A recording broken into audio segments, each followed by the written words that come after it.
There we see Francisco Lowe making his way to the mat. You heard our announcer there, 185 pounds. Serious challenge here in this Absolute Grand Prix. And now, introducing the athlete in the white gi, weighing in at 241 pounds, fighting out of Salvador, Brazil, and representing GF Team, Gutemberg, Pereira. Quite the weight difference we have here, Chase. That's what we're going to find right in the Absolute Grand Prix. Yeah, Gutenberg Pereira, fan favorite here on the IBJJF circuit. Incredible athlete, very experienced, taking on the ferocious Francisco Lowe. Let's take a quick look at the tail of tape here.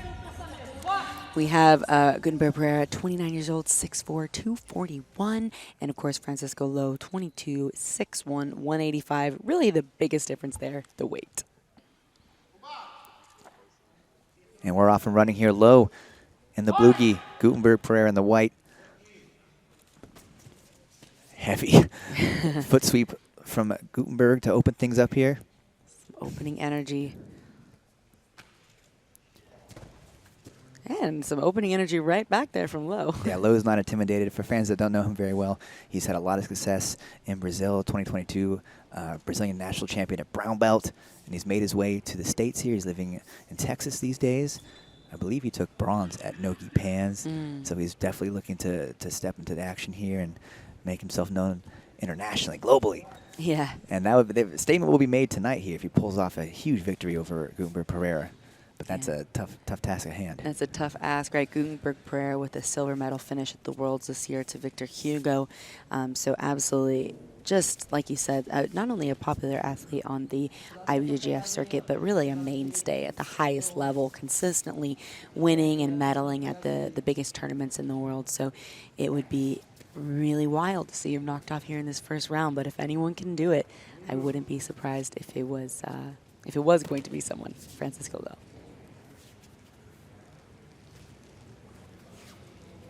Again, we see kind of reminiscent to this first match in the Grand Prix, a lot of forehead-to-forehead action with the grip fighting. It can be safer to stay forehead-to-forehead until you get the grip that you want. Then once you have the grip that you need, you can start to change positions. But if you let that head position go too early, then your opponent can start to advance into, kind of some micro adjustments that will lead to big takedown opportunities. So again, we see this forehead-to-forehead until they get to somewhere they want to be with the upper body.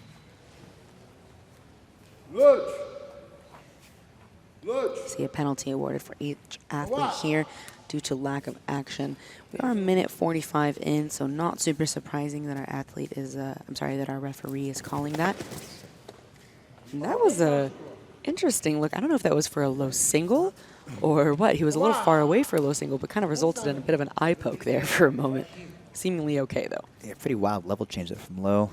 I like the elusiveness, let's say, of his game. And he's not afraid to go head-to-head with someone significantly larger, right? And Gutenberg also has great stand-up game, so. Right. I'll always cheer on someone in the absolute that's significantly outsized, going for it.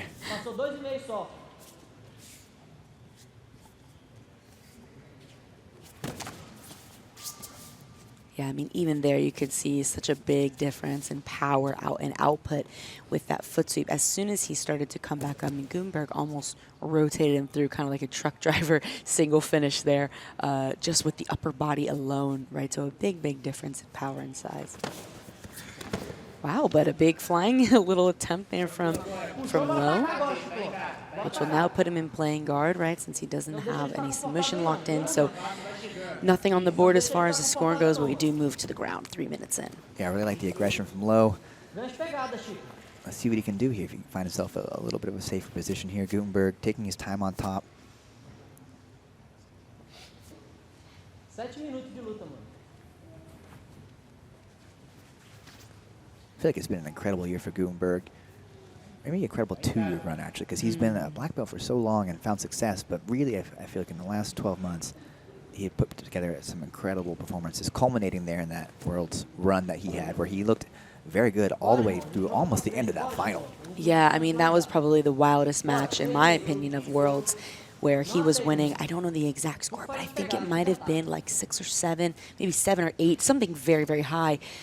Big point lead over Victor Hugo, and Victor Hugo was able to rack up an insane amount of points in the last minute or so of the match. So Gutenberg had such an incredible run, like you said, in the last 2 years. It's also notable that he has 2 wins over Ritazuki, who we saw just move through on the other side of the bracket. So if he were to win this match, then that's who he'd be meeting in the semifinals. Cuidado com o teu pé só. Não larga essa pegada.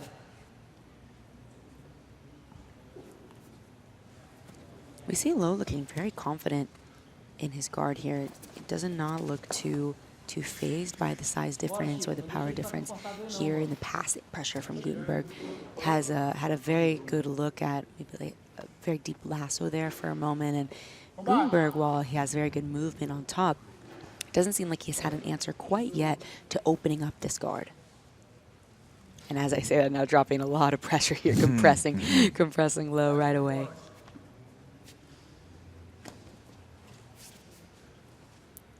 Another game that pays dividends, right, is this pressure passing game, kind of looking to maybe force a stack eventually here, and it sort of weighs on Lo. But we're already approaching the halfway mark of this match.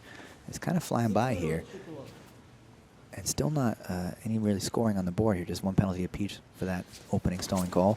Big strip of the grip there from Gutenberg, now putting on a little more pressure, a little more tenacity.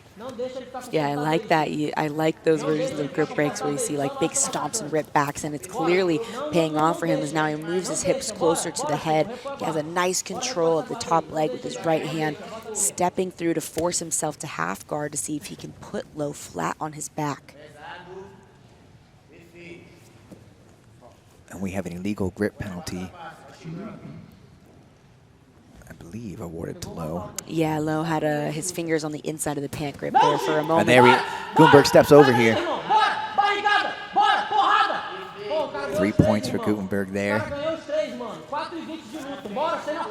He's starting to take control of this match, Kendall. Yeah, absolutely. We hear a lot of excitement in here tonight about this score, and beautiful control from Gutenberg. I mean, now he had the upper body control. Whoa, big almost reversal there from Lo. Not quite enough to get to the top position, but enough to release himself from side control. And as I say that, Gutenberg right back in side control once again. What a wild turn. Gets another set of passing points here for Gutenberg, so he will have a 6-0 lead. Almost look at the top position, though, for a moment there for Lo. Yeah, that was a crazy scramble. Lo almost reversed that position, but Gutenberg narrowly avoided that and then immediately passes the guard to score that second 3 points here. Just under 4 minutes left, and Francisco Lo looking a little frustrated. He knew he had some good moments early in the match, but it's going to be tough to come back from this kind of deficit.